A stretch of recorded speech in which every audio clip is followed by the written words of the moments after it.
What an honor to have you on here. Yeah, honored to be here. I've really enjoyed watching the progress of the channel and just seeing everything unfold for you here. It's been really inspirational. Well, thanks. I mean, in a way, you really stand at the very beginning of my engagement with online stuff, right? I mean, it was you sometime in 2010 when you Yeah, said, what was it? It was because it was back when Facebook was sort of fun, yeah. remember? And I didn't know what to do with the statuses, so I would just put Star Wars quotes. And you said something like, Star Wars always reminded me of an Icelandic saga or something like that, and that's what made me do that Yeah, stupid I think it project. was like, what if we found a hidden folio that Yeah, explained to us that all this time it was actually just a copy of an old Icelandic saga. yeah. So I mean, you stand. For those who don't like it, I blame it on you. For those who like it, I credit it to you. Oh, I'll take it as a win. I love it. Well, you want to get started with this interview? How do you feel? Certainly. Yeah, I feel good. All right. Well, we've got some of my Patreon supporters here who, uh, from time to time, may throw in a question, a comment, or a remark for you. But I wanted to get started off. Just tell us a little bit about who you are, what you work on, uh, what questions intrigue you. Yeah, so my name is Ben Frey. I'm a professor in the Department of American Studies at the University of North Carolina at Chapel Hill. I work mostly on the issue of revitalizing the Cherokee language in North Carolina. And possibly a lot of people don't know this, but Cherokees originally are from North Carolina. Our first town called Gadua, um, sometimes spelled Katua, is located 15 minutes outside Bryson City, North Carolina. And so there's evidence that we've been there for some 14,000 years, if not longer. And so there's been a continuous Cherokee presence in North Carolina for, as far as we're concerned, time immemorial. And the Cherokees that remain there are called the Eastern Band of Cherokee Indians. And we were able to remain in our homeland rather than going on the forced removal called the Trail of Tears in 1838. So um, we're a smaller community than the Cherokee Nation out in Oklahoma, but we still have first language Cherokee speakers. And we still have, I think the number has actually gone down to 164 recently. 164 first language speakers of Cherokee left out of our 17,000 citizens or so. So it's really quite severely endangered. And I'm doing everything I can think of to try to promote the use of the language and make it accessible to folks and revitalize it in as many ways as I can. When you say everything that you can think of, what are some of the things you do to revitalize a language that's endangered? So one of my primary emphases has just been to get it used in as many local social domains as possible. Um, I've been working with some people that do videography to do videos about how you might be able to have a conversation in a coffee shop in Cherokee. We went into the community several years ago. My colleague Misha Becker and I from the Department of Linguistics at UNC, um, we took a bunch of conversation prompts into local stores and we handed out some sandwich boards and put Cherokee phrases on there that people could use during the course of their business. We've also made some initiatives to address different kinds of cultural questions. So um, we thought maybe the language doesn't feel modern enough, maybe it doesn't feel cool enough. So we mounted a bit of a coolification quest, and we invited a Huh. hip hop artist named Joshua Rousey out to sort of work with some of the local school kids and putting together hip hop in the Cherokee language. And that was a lot of fun. Huh. Yeah, I think, in some ways, and correct me if I'm thinking down the wrong path here, but it feels like language revitalization in a community has some things in common with language acquisition in an individual, that you have to be motivated, that you have to feel like it's cool. Because I feel like this is where our language classes in universities really fail, is that everyone is, told to do exercises and do the same dialogues and stuff in Spanish or German or whatever they're learning. And there's no actual, motivation unless you come at it independently, right? You're married to somebody who speaks Spanish or German or something. Um, and then people just forget about it because they don't engage with it because it's not fun to. Yeah. Yeah, that's the primary um, key, I think. I mean, that was always the key for me in language acquisition. I didn't do it because I thought I had to, or I loved work ethic, or I really liked homework or something like that. Of course I did, because I was a nerd, but um, always working ahead in the textbook. But the reason behind that was because I really found it engaging and fun, and I was motivated, and I thought, what if I could challenge myself? And a lot of it for me when I first started learning German was, oh, I just like to see people's faces light up when they get surprised because they hear their own language in a Hmm, place maybe they don't expect it. And that sort of feeling of connection was really got me into language learning. And I thought, well, everybody's got an engagement point like that. How can we bring people into this process and make it exciting and enable them to see how it could be fun for them? Where's the sure, goodie for everybody? sure. Actually, speaking of which, tell us a little bit about your language history because we opened up talking about Cherokee and your work with revitalizing Cherokee, and we met in classes on old Germanic languages at the University of Wisconsin. So, what is your own language journey? What started your interest in language? What got you interested in German and Cherokee, and when did you start learning these different languages? Yeah, so this was a bit of a circuitous journey. I mean, I've always been a Cherokee. I've always been a Cherokee kid, but I didn't grow up in the community of the Eastern Band of Cherokee Indians. I grew up in Birmingham, Alabama, pretty apart from all things Eastern Cherokee or all things Cherokee in general. And so um, when it was time to take a language, I realized that my dad had family friends from Germany. And I thought, well, who better to point my motivation towards than people that I sort of already know and already am acquainted with. So I did that because I thought it would be fun to have pen pals, basically. And Hmm, so I started learning German, and almost immediately I saw the similarities with English, and I saw um, what I thought were cognates. Turned out they were cognates.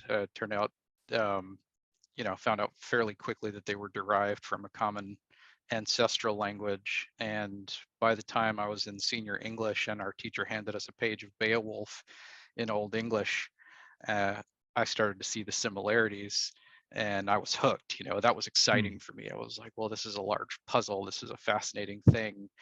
What can I learn about the roots of these two languages and uh, how they're related? So that sort of got the love of historical Germanic linguistics into me, and I just followed that because it ended up being a passion. But while I was a grad student, I was always cognizant in the back of my head, like, there's this and this is really fun, but there's also this thing that's really crucial to my identity and my sense of grounding in the world and who I am. And what if I could use the same set of skills to investigate this piece hmm. of who I am and what that all means? So that's how I started engaging with Cherokee. And that was quite a bit more difficult because there's so much less access to Cherokee. There's Sure. not all of these great textbooks and recordings, and you have some really clever, sharp internet polyglots like um, Benny Lewis, Gabriel Weiner, and these folks who make it their business to learn lots of languages through meta learning and building up these steps. And they say, oh, sure, just get radio in your language. And that's really difficult to do with Cherokee. It's not impossible because there is Dennis Six Killer's great program, Cherokee Voices, Cherokee Sounds, out of Oklahoma, Hmm. that you can listen to for radio in Cherokee. There's a couple of animations that you can see and things like that. But materials like that are really scarce. And so I thought, well, I just need more of these things. And so ever since I realized that, I've been on a quest to make the things that I would have wanted to learn. Oh, excellent. Okay. So, what kind of materials have you made? I mean, you talked about engaging with the community with hip hop and things like that. Have you created like a course of any kind or a textbook?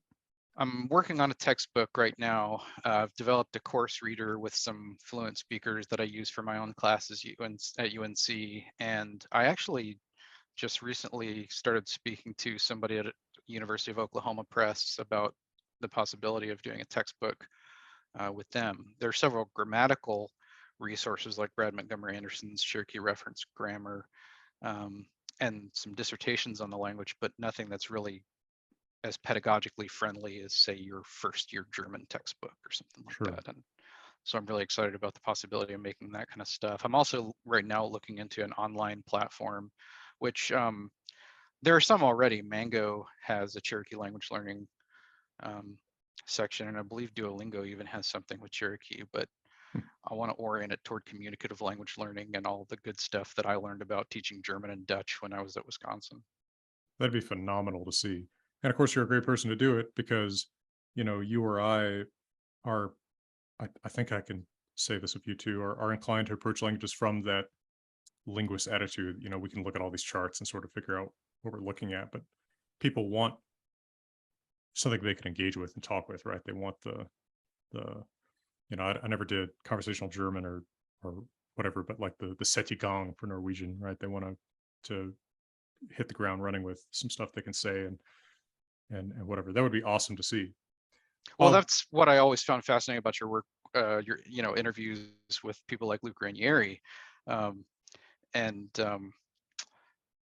people that do these old languages as living languages, because I thought, well, how inspiring that you could make it that way, right? It's hmm, maybe it's not a contemporary language that people speak very often right now, but honestly, a lot of the processes are kind of the same.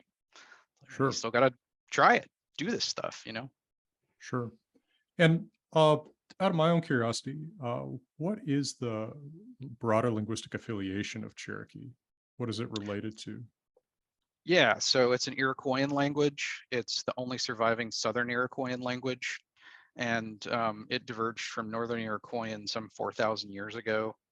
The Northern Iroquoian languages include Seneca, Cayuga, Onondaga, Oneida, um, Mohawk, and Tuscarora.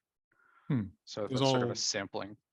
that makes me think of the area around New York, right? That's pretty far distant from where the Cherokees are historically present. Yeah, that's one of the interesting things, 'cause it's a bit of a puzzle. With a lot of groups throughout the Americas, you'll sort of look at this distribution of people and go, how'd you guys get there? Yeah. Uh, which, it's assumed by a lot of scholars that Cherokees diverged from the Great Lakes Iroquoian languages some 4,000 years ago and ended up in the Southeast, and that's kind of where we've been ever since. But I believe there's some archaeologists that disagree with that and posit an Appalachian origin Hmm. for Iroquoian, but as far as I'm aware, it's not a completely settled question, especially given the evidence for continuous settlement in the Southeast, right? Like I said, we've been at Gadua for some 14,000 years, but if Iroquoian only diverged 4,000 years ago, Northern Iroquoian diverged from Southern Iroquoian 4,000 years ago, then what does that mean for Cherokees? Who are we? Sure. Where are we? Sort of Well, an and of ongoing course, question. all those questions about populations moving, but do languages move with the population, or are they moving for different reasons? Yeah, but there's also similar patterns with uh, other American languages. I mean, Siouan, right? You Yep, have Crow and Lakota up in the northern Great Plains, and then there's some member in like the deep South, like Catawba or something. Catawba. Yeah, I Yeah, always thought that Catawba is was bizarre. usually the member of that's cited, and there's several smaller Siouan languages that are dotted around the southeast. You got Tutelo and Saponi and all of these smaller languages. Yeah, there's some fascinating story there, and Yeah, what it is, I don't know. yeah, no, you can only sort of guess. And of course, we've got the cities like the um, metropolises like Cahokia that we know existed Sure. and that fell in the 1300s and stuff like that, but we don't know exactly what went on with those. And I'm going to throw another question at you just to remind everyone, if you like, please uh, post your own questions or in chat. Um, so you mentioned there were not very many first language speakers today. Are they mostly old, or are they a combination of older people and maybe some younger learners? Yeah, so the first language speakers of Cherokee are mostly older. We generally cite 65, 70 as the average age of our speakers, but there are some younger learners, and there are even, especially in Oklahoma, some younger first language speakers that I've stumbled upon here and there. So that's promising. And we got a question in the chat, but just as a follow up to that, someone who's 70 years old, all right, they'll be born in 1952.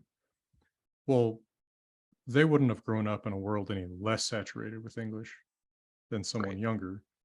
So I'm just curious how they were growing up speaking Cherokee, even in the middle of the 20th century. Were they in more isolated communities or in families that were more traditional? What's the kind of sociology of who still spoke Cherokee in the mid 20th century? Yeah, so this is a good question. And it's really interesting when you kind of take it from that perspective, because Cherokees have been in contact with English speakers for hundreds of years, right? It's, been 300, 350 years since we first encountered English speakers. But why did it only happen in the 1950s that we began to see this precipitous drop in people who can speak it as their first language? And I think a lot of it is because of the increasing incursions of extra community institutions into the local community domains, like you see Mm. with the German speaking communities in eastern Wisconsin as things begin to industrialize, urbanize, um, as it becomes sort of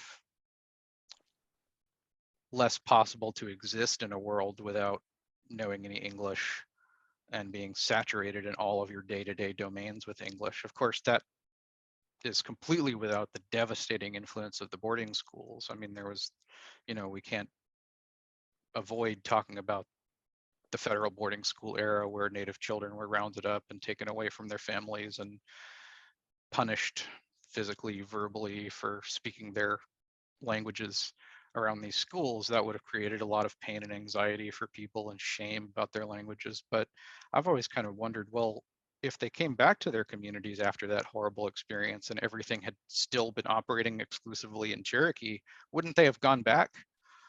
And so I think that's something we have to also kind of recognize, is that as they were coming back from those institutions, there was also this increasing community pressure from more, um, well, in my research, I've called them verticalized domains, grocery stores that are no longer mom and pop institutions, but they're run by Mm. somebody from out of town, churches that are part of more widespread organizations, so the Southern Baptist Congregation as part of a larger organization of churches, and print publications that are centered in other places. Um, Sure. so that was a huge influence as well. So that even if the language isn't completely beaten out of you, it might be charmed out of you in a sense, right? And the children of people who had gone to those boarding schools might not be going to them themselves, but might, live in a world where, access to the cool stuff or even just the basic community resources would be basically in English. And I Yeah, guess if you can speak to your parents in either one, yeah, I can see how it's that would, always path of least resistance. yeah, right. I can see how that would lead to a pretty quick shift.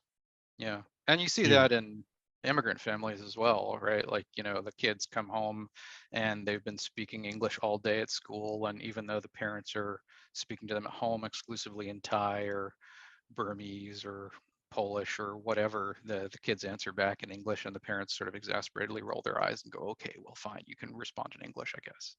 right, right. Ron, I guess, is there public funding or some kind of legal framework to support this kind of language revitalization effort in the US? So there is some public funding available. The Eastern Band of Cherokee Indians, as well as the Cherokee Nation, have applied for grants through, um, through several government organizations, and have won those kinds of grants. So that kind of public funding is available, but I'd like to see it articulated a lot more widely. I think a lot of it is mostly for documentation. A lot of it is for starting immersion schools and for communities that are a little later in the game. We already have an immersion school in Oklahoma as well as North Carolina. and documentation's of course underway, but those are still, to my understanding, a little bit more about salvaging and a little bit more about beginnings of revitalization. And we need something that'll really get increased public usage up and running uh, a bit more. Like what? What do you think that might be? What would that look like? Um, well, so that's one of the reasons I started working with some folks who were formerly associated with Rosetta Stone, um, to come up with an online language learning platform.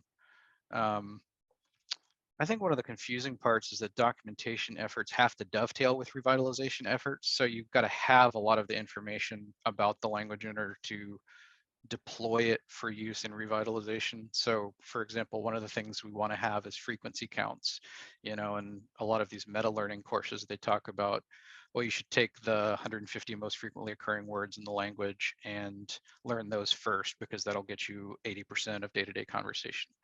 And it's like, well, that's great as long as you have a corpus that will tell you what those 150 most frequently occurring words in the language are. Right. So those kinds of things are what people are kind of not thinking about as much as they could be. But of course, being an enterprising individual, I have begun that kind of research. I've been working with some folks in computational linguistics at UNC, and we've published some articles recently on um, that sort of thing. And actually tying into that, Olivia asks, is there any investigation into utilizing virtual reality to provide a fun, tech-oriented space for young people to engage Cherokee language? I know this was being explored by Amy Parent in British Columbia a couple of years ago for Nisga'a speakers and Lisa Jackson in Toronto. Um, that has been broached. Um, I haven't gotten deeply into it because I just didn't have time. Hmm. I mean, that's one of the things that I would love to pursue, and I think is worth pursuing because it would really expand the availability of speakers, right? I mean, if you could have a fluent Cherokee speaker go into virtual reality and then a student anywhere in the world that could learn from them, that would be invaluable. Um, I also think it would be really great for context-rich learning applications. So if you could not only say, imagine there's a bear crossing the stream, and you know, and talk about it in Cherokee, you could actually animate one and show Hmm. everybody in full 3D virtual reality, and that would be super cool. Sure, because then you're engaging not just the level of reading text, but you're actually getting to image it as you. I mean, it's so much closer to how you would actually learn to speak as a child. Yeah. There's an app for Arapaho that does some of this uh, pretty well, like tell a story with some pictures and teach you some vocabulary and do some, actually pretty engaging games with it. Is there that kind of thing with Cherokee, like some apps or computer programs? Yeah, we've started those kinds of things. There's a Shio app, SHIYO, created by the Eastern Band. That's some basic vocabulary, and it's got recordings of speakers that you can listen to and practice. I mentioned the Mango language learning app a bit ago. I see somebody posted a link in the chat to that, Yeah, and we're undergoing some work into creating more of that kind of thing. yeah. My assistant Stella has been posting links as you talk about things. That's great. Thanks. So here's another question about kind of the social aspects of Cherokee. If you go to a town in North Carolina of largely Cherokee members, and you walk into the 7-Eleven or equivalent Mhm. and start speaking in Cherokee, what is the likelihood that you're going to have a conversation? What is the social reaction to that? Is it, oh, this is cool? Or is it like, is it still something that feels artificial or unusual to people? What do you think? Yeah. So usually what happens is you get embarrassed looks. To people who sort of know what it is that you're doing, they'll begin looking a little embarrassed and they say, oh, I don't really speak it, or I don't really know it. Some people will say "shio shiguzu," hello, how are you? And they'll show you that they know that much of it. But there seems to be this barrier to entry in some kind of way. It's like people are aware that you're doing a thing, like, oh, you're trying to do a thing. You're going to come in here and speak the language and do that, and I'm going to have to admit to you my shame in not knowing it, right? Mhm. So a lot of people have insecurity because they don't speak the language.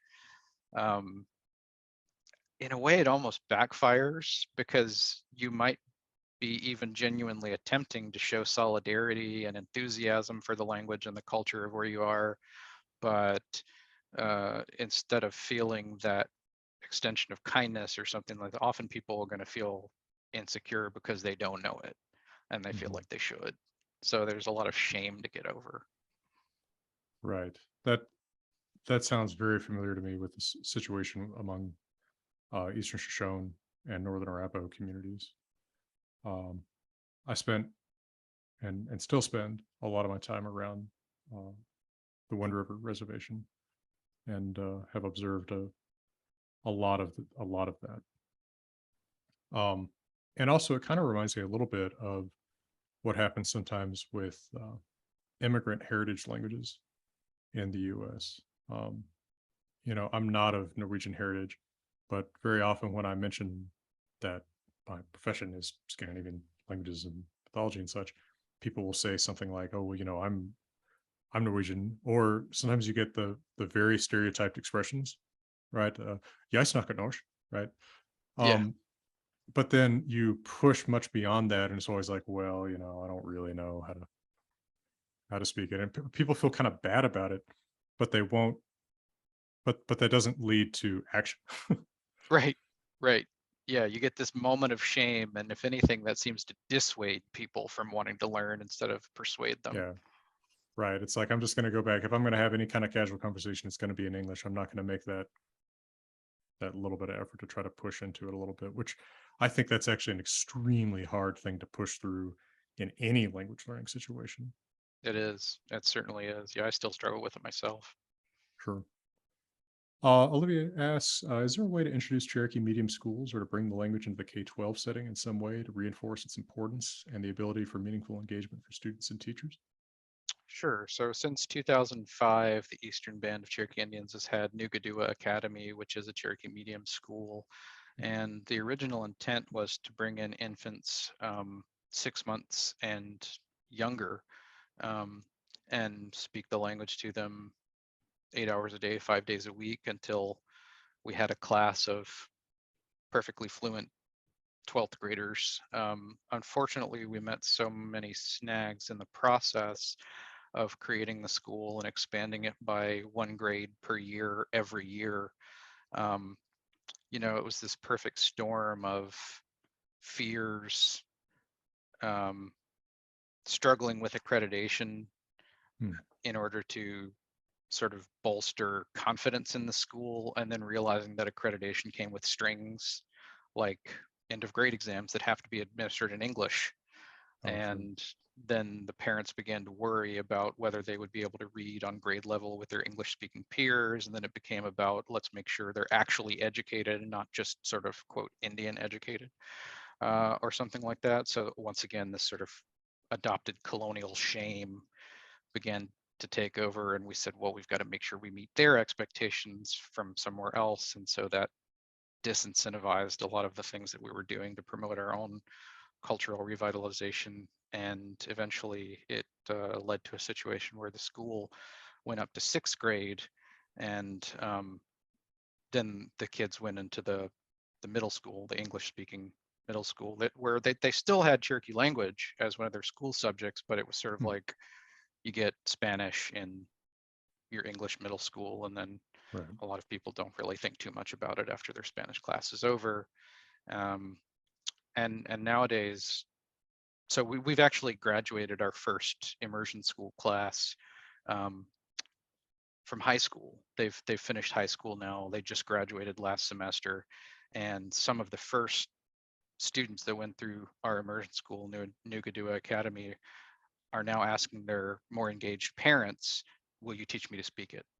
Hmm. Which Okay. is, it's disheartening in one way and encouraging in another, because you know, your L2 learner parent shouldn't really have to teach you to speak the language at this point because you went through the immersion school. But on the other hand, it's good that you want that. You know, it's good that you want to return to it. Yeah. But I think that that also seems like a pretty human pattern. I mean, we don't appreciate always these opportunities we have until, 10 years after we had them. And it's like, oh, I wish that I had stuck with that a little bit more. Yeah, so it's possible it'll become generative. I mean, I think that was the pattern in Ahapunanaleo and the Hawaiian language nests. I have some friends that work in Hawaiian language revitalization, and I think that was something that they mentioned, was that the first kids that they had finished came back and were really galvanized toward language revitalization, because for a long time they didn't fully appreciate what they had, and then when they got old enough, they sort of looked back and went, "Oh, I see what they were doing." Yeah. Huh. Um, Vicky asks, are there regional variations in the Cherokee language? And if so, what factors might contribute to those variations? Sure, yeah. So this is one of my favorite topics, the historical variation. Um, and the original dialect discussion. So originally there were three dialects of Cherokee. The one spoken along the Appalachian Ridge through North Carolina was the Middle Dialect, or the Gadua dialect. You also had one spoken in Tennessee and Georgia predominantly that was called the Overhill dialect, or the Odali dialect. And there was one spoken in the towns of northwestern South Carolina and some in Georgia and Alabama called the Underhill dialect. Um, Unfortunately, the Underhill dialect is the one that became extinct in the early 1900s when their speakers moved in with Middle dialect speakers, and they were sort of absorbed by that population. And I always lament the loss of the Underhill dialect because it was the one that still had an R sound similar to the Northern Iroquoian languages. Hmm. Um, so if you were to compare Mohawk to Underhill Cherokee, they would be a lot more similar than Mohawk and Middle Dialect or Overhill Dialect Cherokee. But anyway, I understand. the dialects that were spoken in Georgia and Tennessee were those that were predominantly spoken by those who were removed on the Trail of Tears, which is why you now have predominantly Overhill speakers in Oklahoma and Middle Dialect speakers in North Carolina. Hmm. We do have a community called Snowbird in North Carolina that I suspect is North Carolina Overhill speakers who are still Overhill speakers, which is Hmm. super interesting because our cousins in Oklahoma will say, "Oh, they talk almost just like we do, but it's just a Huh. little bit different. They don't use all the same sounds." Is there how much difference are we talking about? Is it kind of accent, dialect, phonemes are a little bit different, or does it get to a deeper level than that? Yeah, so there are systematic sound correspondences, like they'll say dla meha for a bat, like the flying creature that goes around at night and eats bugs. They'll say dla meha for that, and we'll say za meha in North Oh, Carolina. Um, there's also words like hatla in Oklahoma, the word where, like where are you from? mm, Um, they'll say hadla and we'll say gadza. So that's a little tougher, but you can also, if you know phonology, you can sort of go, oh yeah, that came from the same sounds. You can kind of see that. And then there are lexical items. So as you might expect, certain things that didn't exist before the split in the groups of Cherokee people. Um, like car, you might hear Diktulana, Diktulan in Oklahoma, the thing with the big eyes for car. hmm. And in North Carolina or in some other Oklahoma communities, they'll say Dagwalela, which is the old word for wagon. Oh, I see. Yeah. So repurposing old vocabulary or coming up with something new. Yeah. Mm-hmm. Huh. Sure. And of course, reflecting developments in the last, 200 years. Right. Sure. When Cherokee is taught outside of a local community, what norm tends to be used? When it's taught outside of a local community. Yeah. Like if you go online and you say, I'm like, I want to find a Cherokee dictionary. Am I more likely to see uh, m- more of an Oklahoma like norm or a Georgia like? Definitely more I mean, Oklahoma. North Carolina like. So is that Yeah. because of the population? Yeah, the population's much bigger. The Cherokee Nation has some 300,000 citizens, and their speaker population right now is somewhere around 2,000. So the Hmm, Oklahoma variety is much more robustly spoken, just surely because of population. I see. Huh. Well, that's interesting. So actually, in a little, it's a little bit of a challenge, I would think, among the Eastern band because you're going to have some resources that are kind of that are there, maybe that are usable, but then have to be kind of relocalized. Yeah. Yeah, that happens a lot. The North Carolina speakers will see something from Oklahoma and they'll say, okay, this is good, but we got to change it because you just got to adjust these little sounds. We'd say them a little bit differently. And you mentioned Hawaiian. I'm aware that something pretty similar comes up with Hawaiian because what's actually taught in the universities is kind of based on like 200 years ago Hawaiian, whereas it's not what any of the older people who natively speak like. So you have to kind of be like, well, they're both Hawaiian, but like the resources you see in school don't really reflect that much what you're going to Yeah. hear. Yeah, I've Huh. heard about this in Irish medium schools as well. Like you'll Sure. have students who come from a particular county, but when they go back to that county and speak Irish, Oh, their sure, folks sure. don't really understand them because they're speaking school Irish instead of, you know, the Irish of the county that they're from. And we have that kind of thing emerge a little bit in Cherokee as well, because people will learn from the Bible or they'll learn from Hmm. Oklahoma when they're North Carolina speakers. Uh, More rarely does it happen the other way around, like they'll learn North Carolina variety and speak it to Oklahoma speakers. But Well, not to get bogged down in this strikes me as a really uh, challenging problem that would persist a little bit and be difficult to deal with, not just for Cherokee, but for so many languages that you're trying to revitalize. Because if what you're teaching to younger learners is so different from what older first language speakers know, I mean, are you revitalizing or are you kind of like reconstructing a language yeah, community? yeah, this is a really deep challenge. And it goes really deep because if you decide even that you're going to reconstruct something to teach to new learners that's more conservative, like that comes out of biblical texts that were written in the 1800s, um, are you truly reflecting what first language speakers in the community speak now? Or are Right. you artificially preserving something that's more conservative that they may not want passed Right. on? So there's inevitably going to be changes, but I sort of cling to the mantra that any language that changes is a living language. You know, the only language Sure. that doesn't Sure. change is a dead one stuff. But Sure. That's still, philosophically, it's messy. no, but I understand your position there. I mean, you're not letting the perfect the enemy of the good, Hmm. um, in terms of preservation efforts. I see what you mean.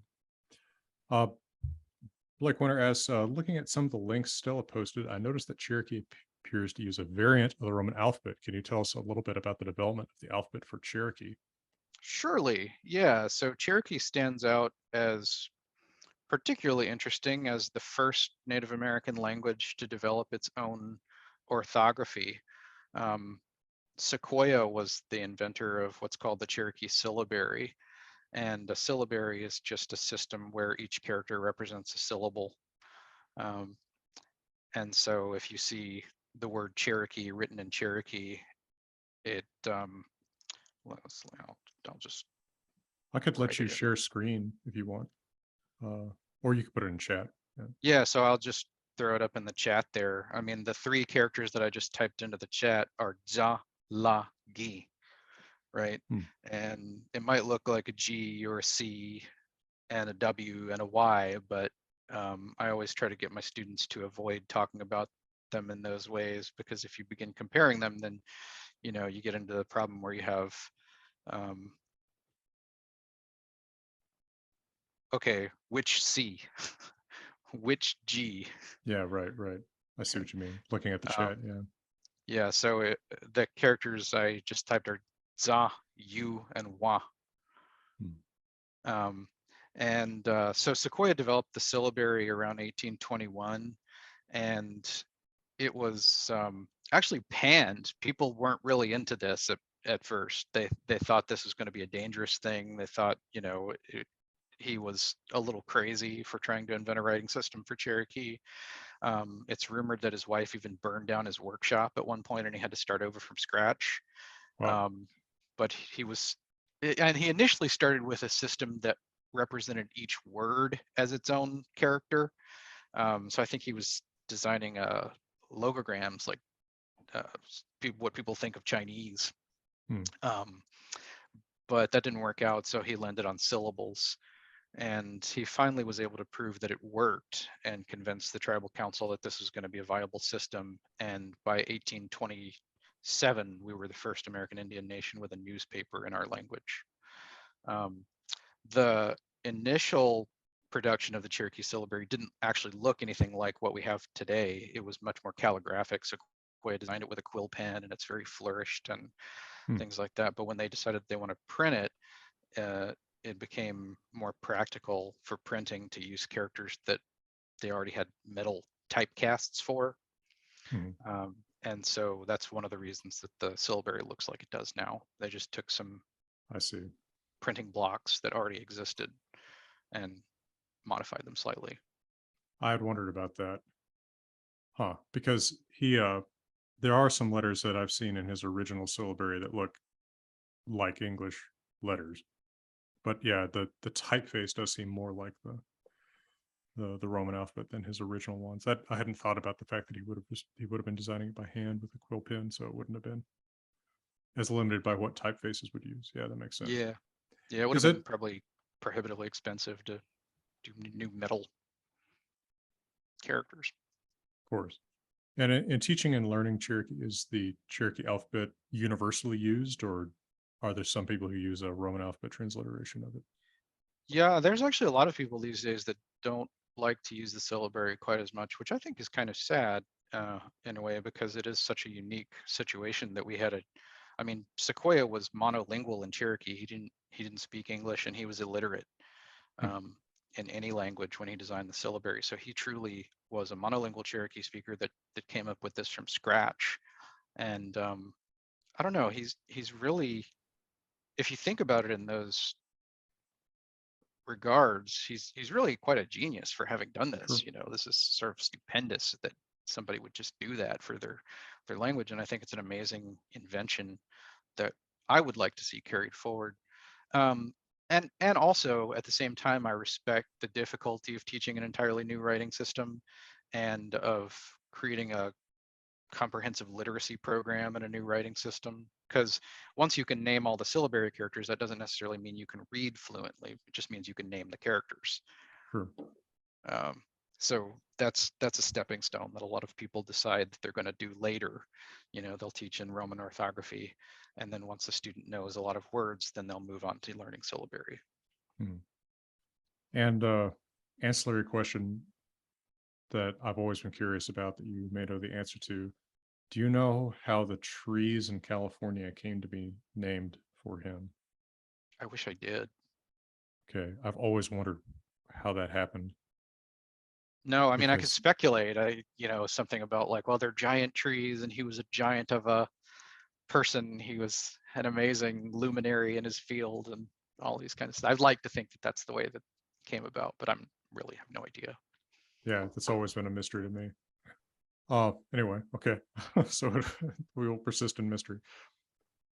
Kim asks, have any Cherokee words made their way into English? Um,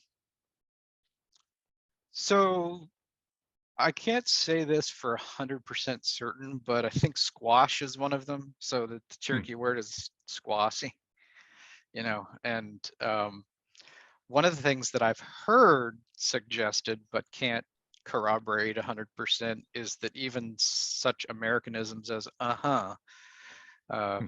might have come from indigenous languages, because that is in fact the word for yes in Cherokee. Uh-huh. And so you see early reports of what America is like by some British travelers, and they remark that Americans will answer in the affirmative using an Indian grunt instead of Huh. the full word yes. And that may have come from us. I'm I'll not be. sure. And what is the name of the tribe in Cherokee? I heard you say it earlier, but I, Oh, well, yeah, that's a good question too, because we've got several names. You know, we're oh, called Cherokees, which you would say Anidzalagi, Cherokee people, Anidzalagi. Um, but Cherokee is not originally a Cherokee word. That was either a Muskogee Creek word for people who speak a different language, or a Choctaw word meaning people who live in caves. hmm, So the way we called ourselves was either, you know, people say Aniyawiya, the real people or the true people, but I don't like that definition or that translation too well, because it doesn't accurately portray that ya suffix. So the suffix ya doesn't necessarily mean the real version of something. It's more like the most common version of something. So if you say squaw, bird, squaw, a sparrow, they were calling squaw sparrows that because those were the ones you see most frequently, like I see. the I most see. common ones that you see around places. So if you're talking about people, you know, the most common kind of person you see around places. I see. It's like default. Yeah, Yeah. just your average everyday person. Um, the ones Hmm. that are from here belong here and stuff like that. But the other name for ourselves that we always have used is Anigaduwagi. Um, and I mentioned Gadua as the name of our mother town in North Carolina. And people to this day still refer to themselves as Katua. And that's one of the reasons that the third nation of Cherokee people, there are three federally recognized nations of Cherokee people. There's the Cherokee Nation of Oklahoma, which is centered in Tahlequah, Oklahoma. There's the Eastern Band of Cherokee Indians in Cherokee, North Carolina, and which also includes the snowbird community there. And then there's the United Katua Band of Cherokee Indians, which is also in Tahlequah. And they're made up of those whose descendants removed themselves before the forced removal along the Trail of Tears. Huh. So they're often called the old settlers, and they still call themselves Katua, right? They spell it differently, but they're harkening back to that oldest name that we all had for ourselves. And originally we were all Katua. I see. The use of an exonym as a tribe name is extremely common, it seems to me. I mean, you know, Arapaho is not an Arapaho word, and Sioux is not a Lakota word, and that's interesting how often that happens. That Yeah. tribes kind of come to be known by what the tribe that was known right before them called them. By the settlers moving into their territory. Yeah. My joke about that has always been, you ask the people in village A what the people in village B are called, and they say, oh, we call them jerk faces. Yeah, right. And the explorer goes to the next village and says, hello, noble jerk faces. Right. Yeah, that does seem to be pretty much the story. Yeah. Harking back to our language education uh, uh, questions, Nelson asked, "What are the challenges of having native English speakers teaching Cherokee?" I'm thinking a lot of issues similar to quote making groceries that come from French speakers teaching English to their kids. Yeah. So you have people who are indeed kind of changing the language that people get taught, um, which is why you have to be kind of careful as a native English speaker teaching Cherokee, because as good as I can get at the language, I'm still not a first language speaker. So I'm never going to be 100% certain about what I'm teaching. So I always kind of have to tell my students how I'm quite educated in the language, but take what I say with a grain of salt, because I'm not a first language speaker. And so, but what you get often is people who don't take the time to analyze what they're wanting to say in English and thinking about the difference in culture. So in Cherokee, people want to say good morning or good day or have a good day or things like Mhm. that. And the fact is that culturally, these are things that Cherokee speakers just wouldn't say. Like that wouldn't be a thing it wouldn't make any sense to command someone to experience the day in a particular kind of way. Like, well, how can I control that? Hmm, Uh, I can try to make it a good day, but I'm not sure that it's going to be, and you're commanding me to do that doesn't really make the process any easier. I see. Yeah. No, I mean, but these are very real language and culture differences that you don't necessarily go into language learning expecting, Right. right? Because so Yes. often, but I think this also reflects how we learn languages in school, uh, often so badly, is that we go in and we want just straight up equivalence for everything. Yeah. How do I say hi? How do I say good morning? How do I say thank you? Right? Yeah. Yeah. Huh. Well, so now I'm curious, what is the manner of greeting in a Cherokee context? Yeah. Good question. I mean, that's one of the reasons I wear my OCO shirt, right? Because in Oklahoma, you'll typically hear OCO for hello. Hmm, And one of the things that I've heard from sort of more traditional speakers, more conservative speakers out there is actually that's a 20th century invention. People didn't used to go around saying that because the root of this word is really quite a bit more serious. When you're talking about OC, that's a condition of perfect peace, perfect flow, things hmm, being restful, things being easeful. Um, hmm. I'm can kind of feel myself relaxing a little bit into that as I even speak it, right? OC means things are flowing like a river. Things are going really smoothly and very well, and you're in a position where you feel balanced in your life. And so to declare that to somebody is what you're really doing when you say OC you, OC Hmm, yo. That yo kind of emphasizes it. Everything's great, you know. I And see. So even I that guess seems like it's a cultural shift. Yeah, yeah, they wouldn't have just simply declared that offhandedly. We throw hellos around pretty loosely in English, but this is really a deeper concept. And you used to see OCO written at the end of letters, personal letters that people would write. So they would conclude with that, like, everything's good. I have written this, their name. Hmm, And so, yeah, it's moving toward hello, but I think in the old days, you probably wouldn't have said much at all, except for whatever business you had with that person. I see. Yeah. Huh. Reminds me a little bit of shalom, Mm, right? Which yeah. I think has also undergone a little bit of a desacralization in context. So just like, hi. Yeah.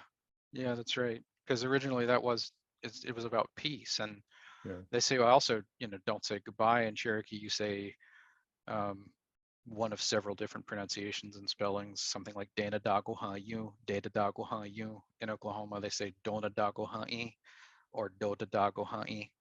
Um, So if you're speaking to one person, it would be you and I will see each other again, or let's make it so you and I see each other again. Hmm, Um, and you can say that to multiple people as well, and it could be, let's all make it so that we see each other again. hmm. Well, these are, I can see how, again, this is so different from how English would phrase something that it's actually kind of hard, especially if you only have casual contact with a student, right? We have an hour of Cherokee class or something. Yeah, Um, it's really hard to kind of say, look, it's not just this translates that. It's that you have to think about what you're even going to say differently. yeah. Yeah, Oh, it highlights the difference in culture and thinking and being. I mean, really, to learn Cherokee extremely well, you'd have to go be um, immersed in that culture and that experience. Like, we wouldn't say the things that you say because we don't do the things that you do. You know. sure. And that raises a kind of associated question for me. Is there uh, a native written literature in Cherokee? Are there Cherokee, original novels, poetry, things like that one can approach? That Not enough. hmm, There is some, we've got collections like Durban Feelings, Cherokee Narratives, um, and even some of that is not original Cherokee texts, but we also have personal letters that went between people that you can view. You can, collect from the 1800s and 1900s. The Beinecke Museum at Yale has things like that, and we are beginning to archive those things and study them, but there's a lot of work left to be done. Dr. Ellen Cushman at Northeastern University has a project called DAILP, DAILP,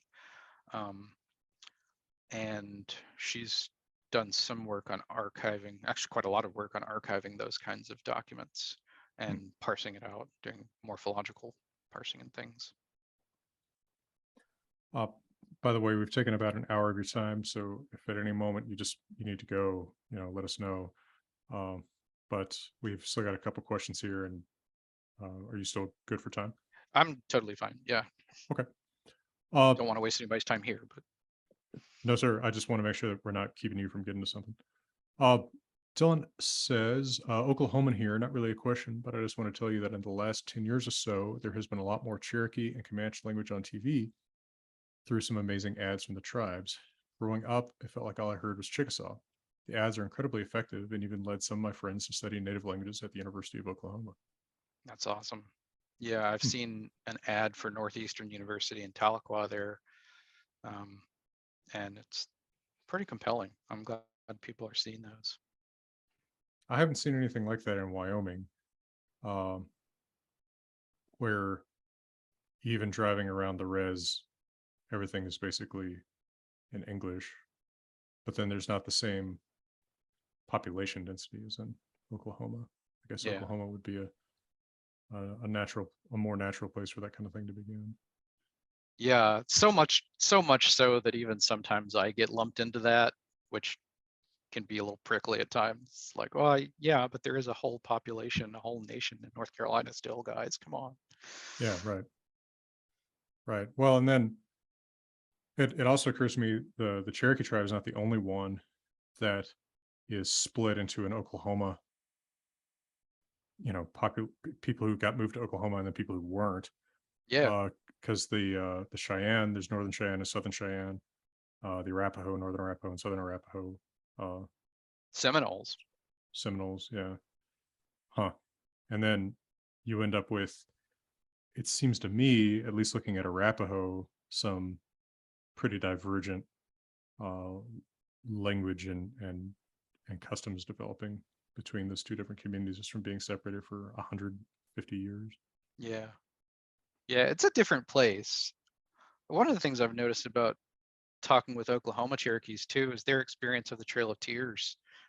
Like it defines so much of discourse over there in so many ways. It's like who did what during that period and who's descended from whom, and the pain and the trauma of the Trail of Tears from Oklahoma Cherokees. And as a North Carolina Cherokee whose ancestors were not forcibly removed, I mean, some of them surely were, right? Everybody has ancestors that endured that, but just as a nation, our narrative is not the same narrative, right? So we Sure. experience the Trail of Tears from a different angle. It's always interesting. And how was it that some Cherokees were removed to Oklahoma and some weren't? Was it the population in Georgia mostly that was Yeah, the removed? population in Georgia and Tennessee. And the interesting bit about North Carolina was that there was a land cession treaty signed in 1817 and revised in 1819. And there was a provision made for individual heads of household that the land they were on would be ceded in order to become North Carolina.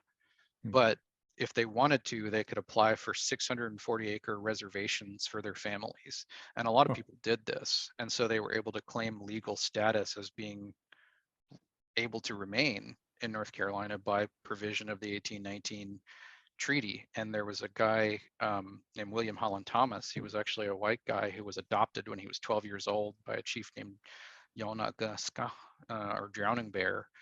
And Thomas grew up and became an attorney. He argued for the right of the North Carolina Cherokees to remain with the legislature in Raleigh.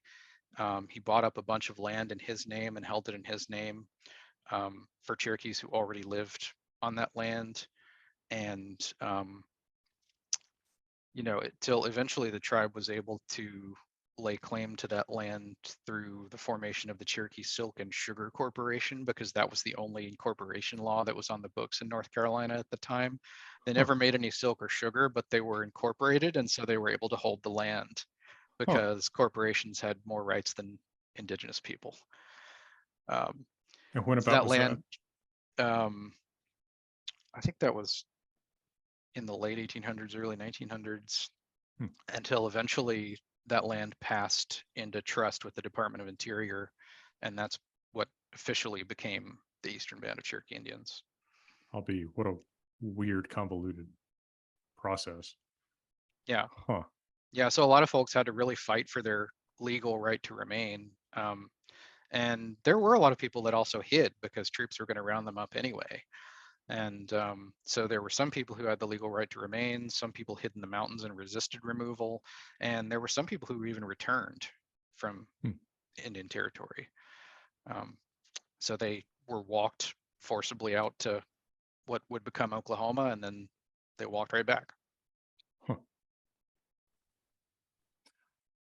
Um, Kim asks, how much crossover of language are neighboring tribes' languages? That is, do all or many Iroquois-based speakers of different tribal languages understand each other?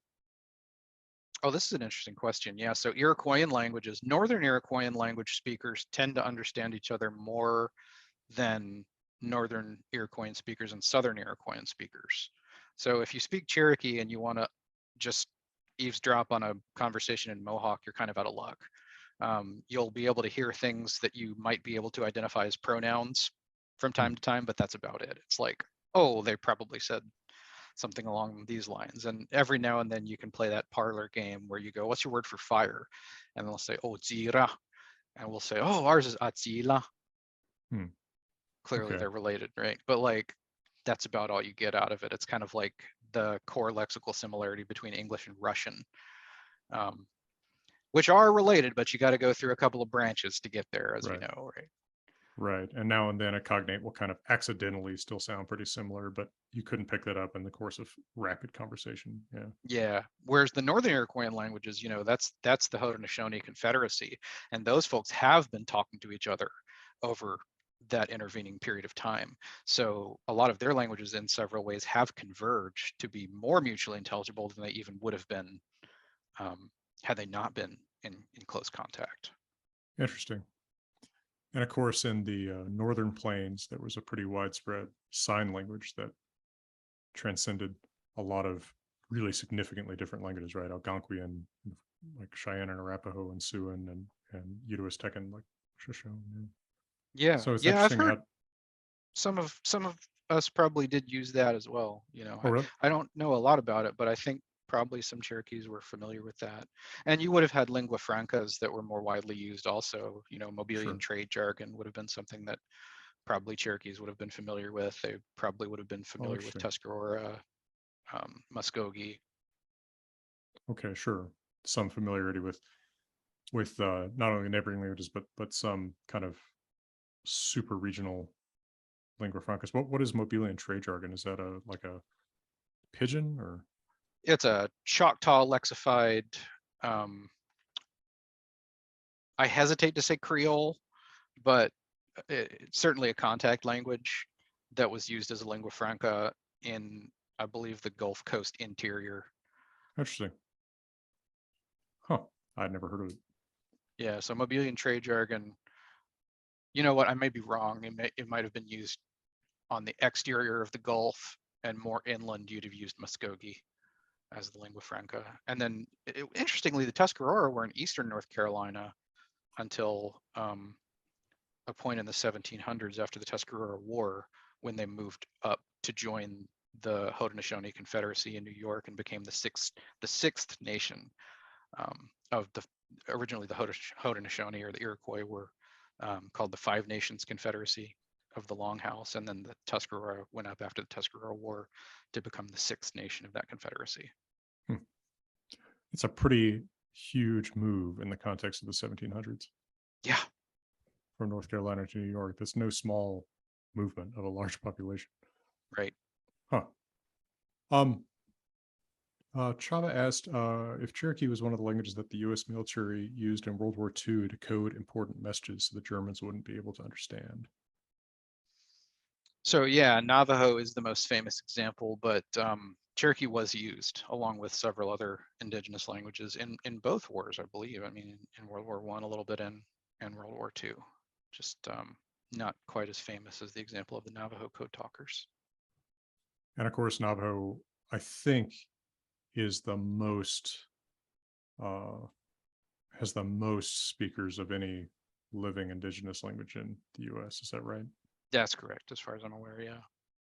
So that's another case of probably a larger population in a somewhat denser. Well, I mean, because that reservation is not dense; it's a huge area, but a large population being able to slightly better uh, create opportunities for people to get acculturated to it. Yeah. Yeah. This is such an interesting question because people go back and forth over whether it's isolation or what exactly it is, because you could say that it's isolation, but then what about the Hasidic communities of Yiddish Right, speakers in New York City? There's a case to be made that these people are very much not isolated, and yet they're still robustly able to maintain their language. right. Um, Well, and not the Navajo Nation is not isolated in 2022. There's isolated places on it, but it is not isolated from the. I mean, go to Monument Valley on spring break. right. That's yeah, that's that's a huge crossroads of the Four Corners states. Huh. Yeah, these are. I mean, I'm kind of fascinated by these questions because of the. I see such differences in results between different tribes, and just kind of wondering because I can't really see what the governing factor is and where the language is kept alive more and where it isn't. I just can't see Yeah. what the like real deciding factor is.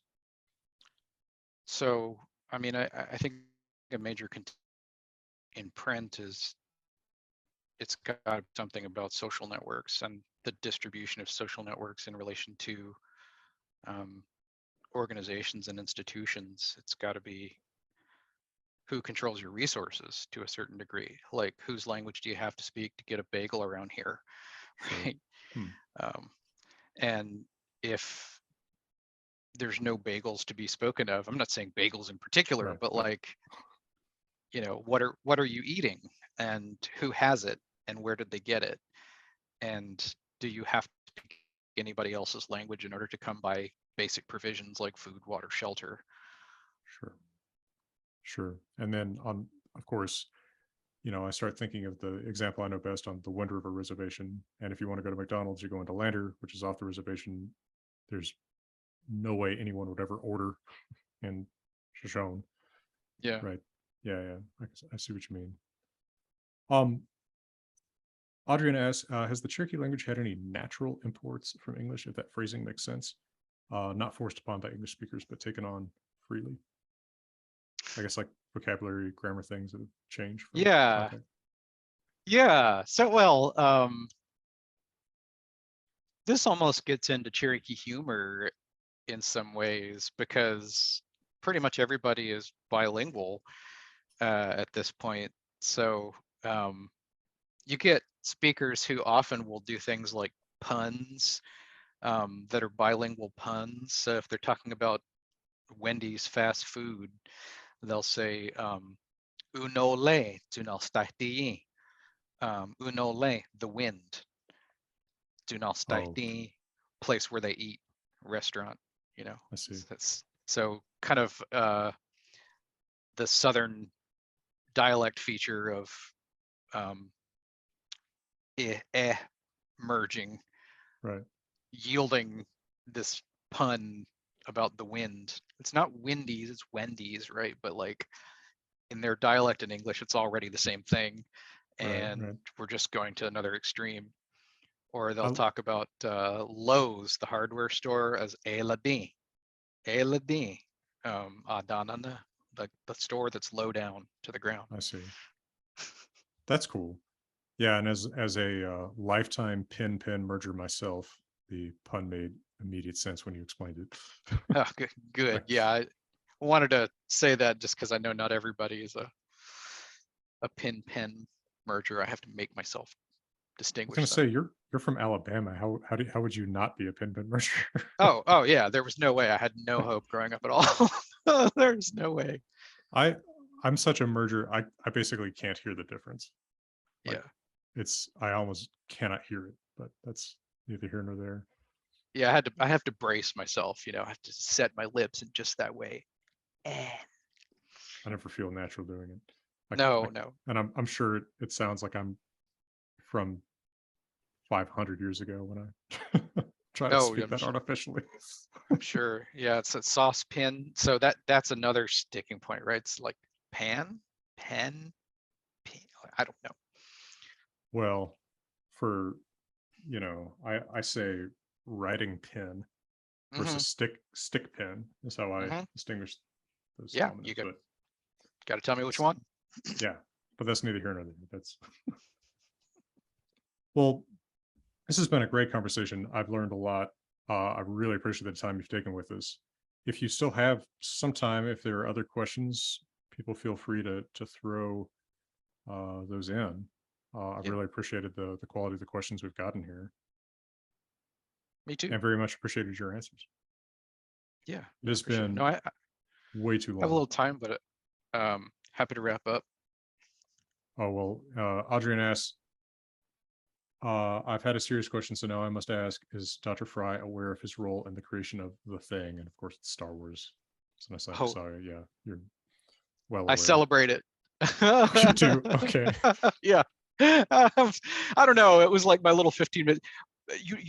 Actually, I've encountered students at UNC that watch your channel, Really? and that was my claim to fame.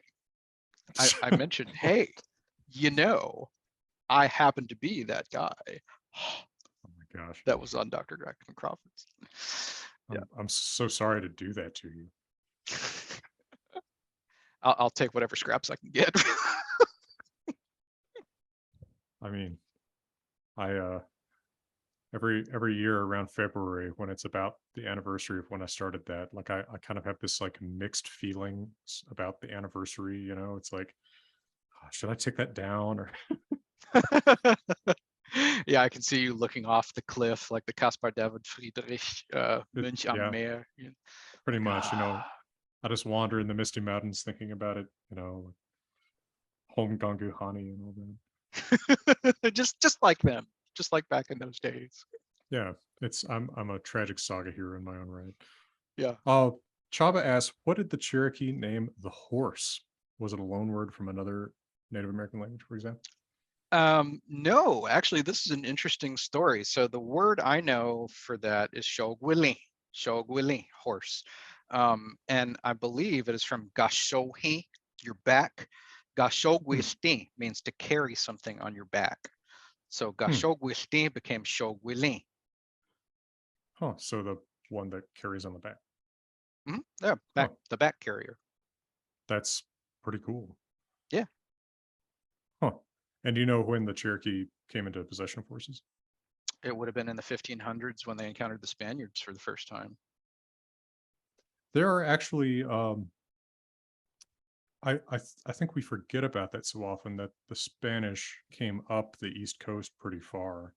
Mhm. And am I right that Chincoteague or Assateague, one of those islands off of Virginia, actually has horses that are basically Spanish in terms of their bloodlines? That I don't know, but it's entirely possible. I know that Hernan Cortez and De Soto both trekked through there and brought diseases and plague and enslaved people and killed people, and very early. Um, and so it would entirely have been possible. And actually clear that up for me a little bit in terms of the range of the Cherokee in pre-contact or early contact times. I think of the Southern Appalachians are kind of like my default picture for the Cherokee range, but were the Cherokee out toward the coast too? Not that far. So we originally occupied areas of 8 states throughout the Southeast. Um, It was Kentucky, Virginia, West Virginia, North Carolina, South Carolina, Tennessee, Georgia, and Alabama. And there would have been sort of a big circular territory throughout those 8 states.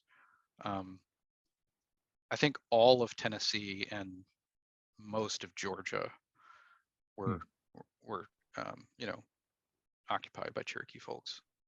So Highland Southeast. Yeah. It's kind of a broad way to characterize it. That comports with about what I was thinking, but a little bit broader, actually. Yeah. It was Huh. a big nation. Well, again, we've really appreciated your time. I've appreciated all the questions and remarks from Patreon, even those reminding me of my old shame. Oh, especially those. Well, we've got to get together again sometime. I don't know if I'm ever going to get out to North Carolina. I have kin out there, so I guess it's not impossible that I could find my way out there for one reason or another. Well, yeah, you got a place to crash here. Awesome. Are you in Chapel Hill? I'm in Durham now, but yeah, Okay, well, I basically can't just right tell the next door. difference. Yeah, I can't tell the difference between this town. Doesn't matter. Well, I will desperately hope to see you again before long. I hope to have you back on here for another conversation about any one of a number of topics we could get into. But thank you very much, Dr. Ben Frey, for this fascinating discussion about the Cherokee language. Thanks so much for having me. Well, for now, from beautiful Colorado, I wish everyone all the best.